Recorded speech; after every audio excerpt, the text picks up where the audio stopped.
Hi, my friends. Today I want to present you a new story. Enjoy watching it. It was past midnight when my phone buzzed on the nightstand. I almost ignored it. Until I saw the name Dad, my pulse quickened. He never texted this late. The message was short, deliberate, and final. We've agreed. You're no longer part of the family. Don't come to any gatherings. No explanation. No hesitation. Just a digital excommunication from my own father, Thomas Kirk. For a moment, I stared at the screen, waiting for the words to rearrange into something human. They didn't. My brother Garrett's name appeared a minute later in a group chat. It's better this way, Ariana. You've always made things harder for everyone. That was the moment something inside me shattered, and something else woke up.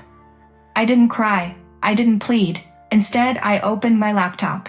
Every automatic payment I had been making for them, mortgage, car insurance, tuition, utilities, one by one, I canceled them all. The clicks echoed through the quiet apartment like the ticking of a clock counting down to freedom. My hands trembled, not from sadness, but clarity. Years of being the responsible one, the family's financial safety net, the silent provider, all erased with one message. I remembered Dad's voice during our last argument. "You're too cold, Ariana. Family comes first." "It always does," I had replied, "as long as I'm the one paying for it." Now the roles had reversed. When the last payment confirmation vanished from my screen, I whispered, "I'm done." For the first time in years, the silence in my apartment wasn't heavy. It was honest. But freedom has a price, and by morning, the family that erased me would learn what it costs to lose the person who held everything together. The morning after my father's message, the sunlight felt wrong. Too bright for a world that had just thrown me away. I brewed coffee, opened my laptop, and created a new document titled Ledger of Betrayal.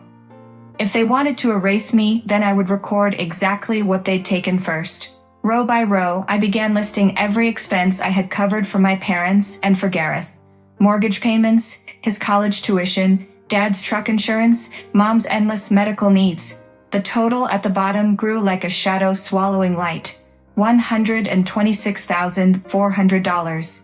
I sat back, staring at the number. That wasn't just money. That was time, trust, and loyalty, all stolen under the label of family duty. That afternoon, my lawyer friend Connor stopped by. He took one look at the spreadsheet and exhaled sharply. "You kept records of everything?" "Every cent," I said. "I thought it was love. Turns out it was bookkeeping." "Then it's time to make it official," he said. "File it. Protect yourself." His voice steadied me. For years, I had been their invisible provider. Now I was becoming their creditor.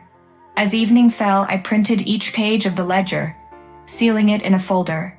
The rustle of paper sounded like the quiet unfolding of justice. I whispered to the empty room, "You disowned me last night, but tonight I'm reclaiming everything you took." Yet I didn't know the storm this would unleash.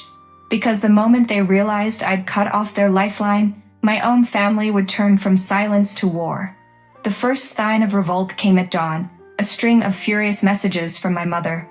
"How could you do this to us, Ariana?" The mortgage payment bounced. "Are you out of your mind?" I stared at the screen, my coffee growing cold. For once, I didn't respond. Silence was my rebellion. By noon, Gareth called, his voice dripping with anger.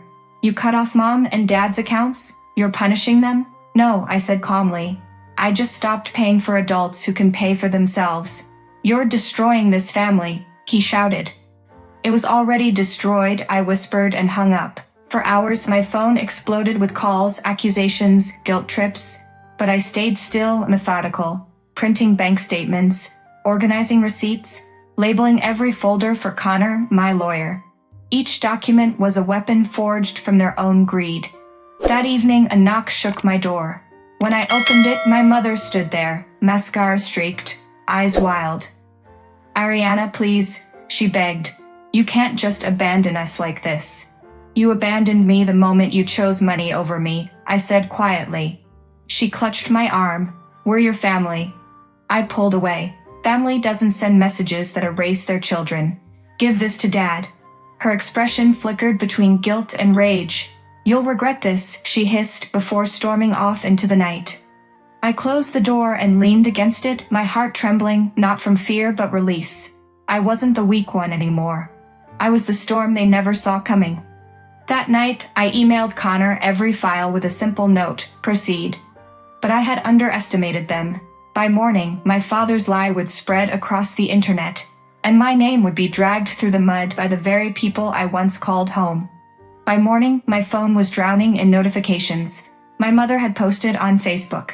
Our daughter Ariana abandoned us in our time of need.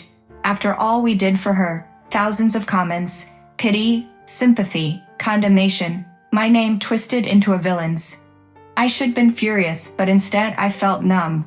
Let them play the victims. I had something stronger than words. Proof. Connor arrived that afternoon, a folder tucked under his arm and fire in his eyes. They've gone public, he said. Good. Now we take this public too, in court. Will it work? I asked. Truth always does, eventually. The next week blurred into legal motion. Connor filed demand letters and the silence from my family turned into chaos. Utilities were cut off, tuition unpaid, the mortgage defaulting. For the first time, they were the ones panicking. Then came the discovery. Forged documents hidden in a shared family folder. My father had signed my name to withdraw $34,000 from my late grandfather's inheritance. My blood ran cold. When the judge saw the evidence, his gavel hit like thunder. Accounts frozen. Assets seized. My parents' faces drained of color. The truth cornered them. My father tried to speak, voice trembling. I did it for the family. No, I said aloud from the witness bench, my voice steady. You did it to the family. Tears burned my eyes, not from sadness, but closure. The truth didn't just win, it exposed every mask they'd ever worn. The day the case closed, the courtroom felt strangely hollow. My parents avoided my gaze as the judge's final words sealed their fate. Their accounts were seized, their lies recorded for eternity. I should felt triumphant, but I didn't. That evening I packed the last box in my apartment, the folder labeled a ledger of betrayal. For months it had been my weapon, now it was only paper. I placed it gently in the fireplace and watched the flames consume each page, every number curling into ash. Early in the morning, I drove to my grandfather's grave, the only person who had ever seen me without conditions. The wind carried the scent of lilacs, his favorite flower. I knelt beside the stone, tracing his name with trembling fingers. It's over, Grandpa, I whispered. They can't hurt me anymore. A tear fell, landing on the marble, a tiny reflection of the life I'd reclaimed. The silence didn't feel empty, it felt earned. As I walked away, dawn broke over the cemetery. The sky glowed gold, and for the first time in years, I didn't look back. Because peace always costs something, and I finally knew what mine was worth.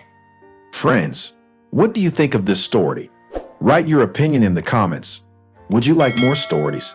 Don't forget to subscribe and hit the bell button so you don't miss any videos. See you tomorrow.